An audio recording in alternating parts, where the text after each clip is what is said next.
I was 28 when I finally returned to the one place that had ever felt like home. The 1,500 acres of wild woodland and farmland my grandfather left behind. The air smelled the same as it had in my childhood. Pine needles, damp soil, and the clean scent of the two lakes that sat like blue mirrors in the heart of the land. My grandfather used to tap his walking stick on the ground and say, "Land is the only thing that doesn't betray you, unless you hand it to someone else." So when my plane touched down and I drove straight to the property line, I expected quiet, trees, and open sky. What I found instead nearly made my heart stop. A massive black iron gate, a stone entrance archway, security cameras blinking red, mansions lined up neatly behind trimmed hedges, and a sign that read, "Welcome to Silver Pines, a luxury gated community." For a moment, I actually thought I'd taken a wrong turn. But no, the land that had belonged to my family for over 100 years was gone, buried under concrete driveways and tennis courts. My hands shook as I pulled into the county clerk's office. I asked for every record tied to my grandfather's land. The clerk, an older man with glasses hanging off his nose, flipped through digital files until he found something. A transfer deed dated 10 years back. The buyer? Fairway Holdings, LLC. I felt cold all over. "Says here," the clerk said, tapping his screen, "your father sold the land before he passed." "My father never sold anything," I said firmly. "Show me the signature." He turned the monitor my way. There, on the deed, was a signature that looked close. Too close. It was my father's handwriting, but thinner, shakier, like someone had traced an old document and hoped no one would notice. My stomach twisted.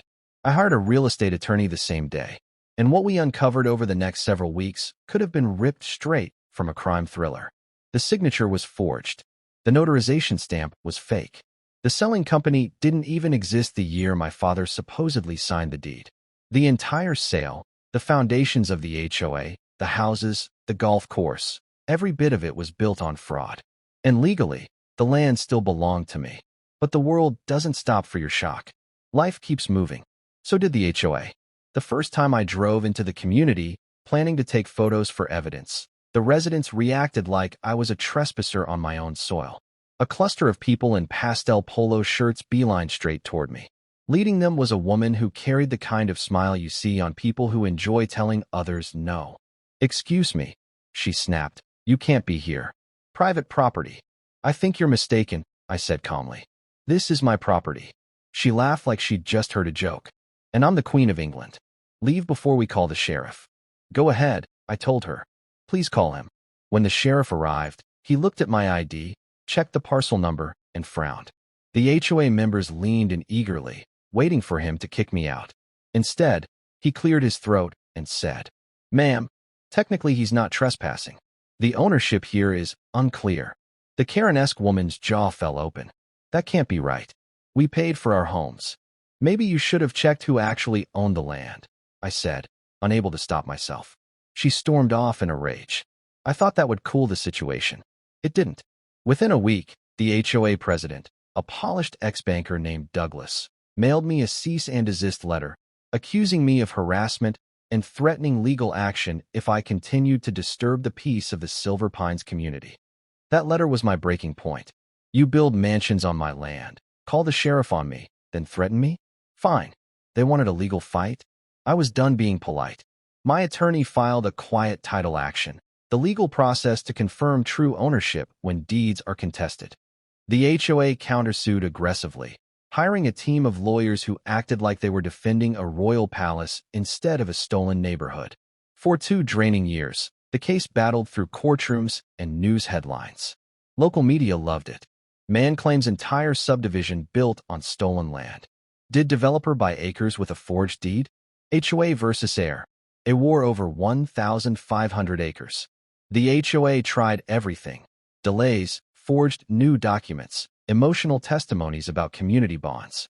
But truth has a way of cutting through noise. Expert witnesses confirmed the first deed was forged. The notary stamp was traced. The seller's company didn't legally exist at the time of sale. The judge read his ruling slowly, each word burning itself into the memory of everyone in the courtroom. The court finds the original transfer fraudulent. All subsequent transactions are void. Ownership of the entire 1,500-acre parcel is returned to Mr. Jameson. The room exploded. Gasps, cries, anger. Karen actually screamed at me outside. "You're ruining us." I looked her straight in the eye. "You ruined yourselves when you built an empire on stolen ground." But the story was only half done, because now I legally owned everything the HOA was standing on. And I wasn't finished yet. Winning the land back wasn't the end. It was the beginning of a storm. The moment the judge ruled in my favor, the HOA started spinning tales faster than a politician before elections. They painted me as a villain, a man who wanted to destroy families and erase a community. In truth, I offered them something more generous than they deserved. Every homeowner received a certified letter explaining their two options.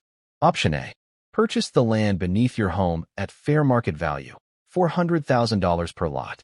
Option B: vacate the property within 90 days. I thought some would choose the reasonable path. Instead, Douglas rallied them like a cult leader. "He can't charge us," he shouted at a community meeting. "He doesn't own the houses. We do. He can't throw us out." They cheered. But cheering doesn't change the law. What they owned were structures, walls, flooring, roofs. But the land, the soil, the foundation beneath those houses, that belonged to me. And in most states, a house permanently attached to land becomes a fixture of that land. Meaning, if you own the land, you own the structures on it too. But they refused to believe that. They rejected my offer. They called me a scammer. They filed another lawsuit. They lost again. So I filed eviction notices, not against people, but against parcels. Entire streets. Whole cul-de-sacs. Every lot number the county recognized. The sheriff's office had to coordinate everything. It became the biggest eviction operation the county had seen in decades. And then, out of nowhere, came the twist that changed everything. A private investment group contacted me. They had followed the case on the news and were interested in the land and the structures built on it. They wanted to buy the entire 1,500 acres, houses, clubhouse, tennis courts, everything, as a single asset. Their plan? Turn the land into a wildlife preserve and eco-resort. Their offer? More money than I'd ever imagined having. Legally, because I owned the land and the houses were fixtures, I could sell both. So I did. When the new owners took over, they sent one final notice to the HOA.